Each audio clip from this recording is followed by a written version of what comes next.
I, Vampire number 6, written by Joshua Hale Fialkov and Andrea Sorrentino on art. We left off last issue with the gang of Batman, Andrew, John, and Tig coming across a horde of vampires led by Mary. And this issue picks up with the fight scene. It's pretty much one extended fight scene here where everyone's just trying to hold their own against this massive horde. And in the end, Tig starts throwing some axes around, trying to chop off some heads. And Andrew has to stop her, saying, like, hey, they're not full vampires yet. We can still save them. And immediately Tig's like, what do you mean, man? And she's like, if we kill the person who made them vampires, they can still be saved. And Tig's like, excuse me? So at that point, he yells out to Mary, saying, call them off. But, ain't going to happen, clearly. And Batman tells Andrew that they need to fall back, but Andrew's like, no, I just need to find the guy who sired these vampires, because it's not Mary. Mary didn't do this herself. It's someone else here. And he takes a look around, and he sees someone just kind of like sitting off in the corner, just like slightly protected. And Andrew flies his way over there and is just like, I'm going to kill that kid. And as he's literally saying this out loud, Batman screams no, throws a batarang at Andrew, and takes him down, stopping him for a second. But as the one who sired the vampires turns into a wolf form, Andrew does the same. They have a little fight off for a second, but he easily gets the better of the other vampire. And Andrew's like, okay, I'm sorry that this happened to you, but I have to make this right. And he chops off the guy's head, and immediately, like, half of the horde turns back into humans. And Mary is rightfully pissed about this and tells the rest of the horde to kill all of them. But Andrew gets in the way, turns into his big hulking form, and it's like, all right, the rest of these people here are all full bloods, and they can't be saved, so we got to kill them all. And Batman's like, okay, Tig and John, you get the humans out of here. Me and Andrew will take care of the rest of the horde. And John makes sure to tell Batman, like, hey, Batman, they can't be saved. I want you to understand that. Batman's like, everyone can be saved. But Andrew is already just taking vampires, just crushing them in his hands. And Batman's like, hey, no more killing. And Andrew they're already dead. And Batman straight up tells him, no more death or I'm putting you down. And a vampire's about to come up behind Batman and bite him. And he just says, don't even think about it. And the vampire just backs off. So then we see Tig and John talking. And Tig asks for clarification about the whole, killing the sire thing in order to cure the vampires. And he's like, yeah, no, if you kill the person who made them a vampire, the curse is lifted.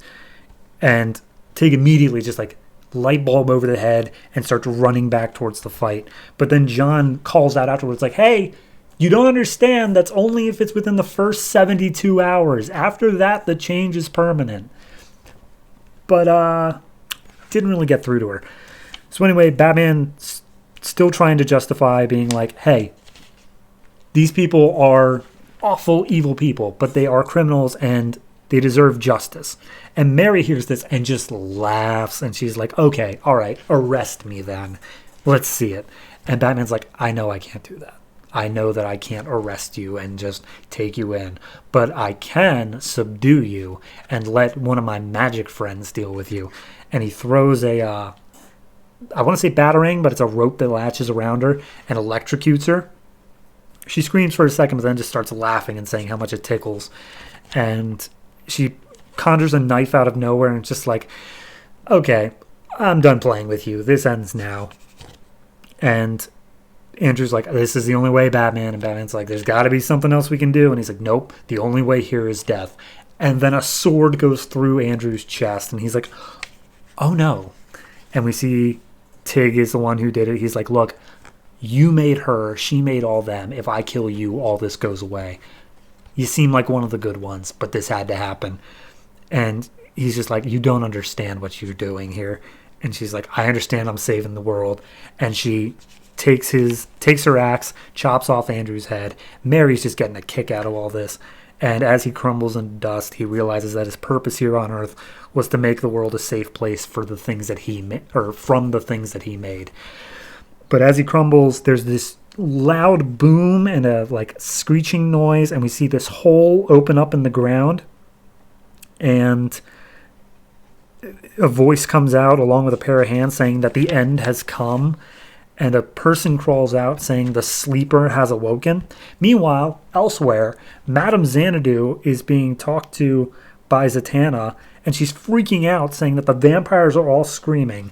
It's begun, Andrew Bennett is dead, and Cain, the sire of them all, has arisen.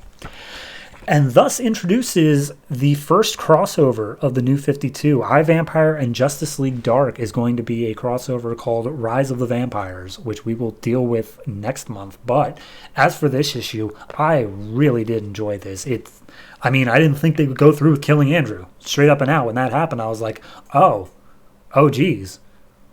How are we going to deal with this now? Because Andrew seemed to be the only one that was competent at doing anything to stop this. So I'm very much into it, and I'm super interested into what the crossover is going to be. Make sure you're listening to the Justice League Dark sections as well, if you've been listening to these, because that's where we're going to be covering it. But overall, this issue, I'm giving this an 8.5.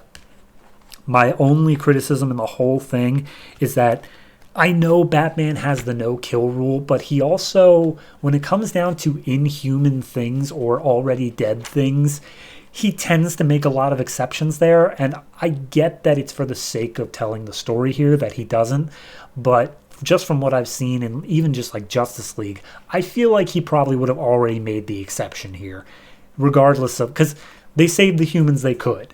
After that point, I feel like he should have been like, okay, you're right, let's let loose.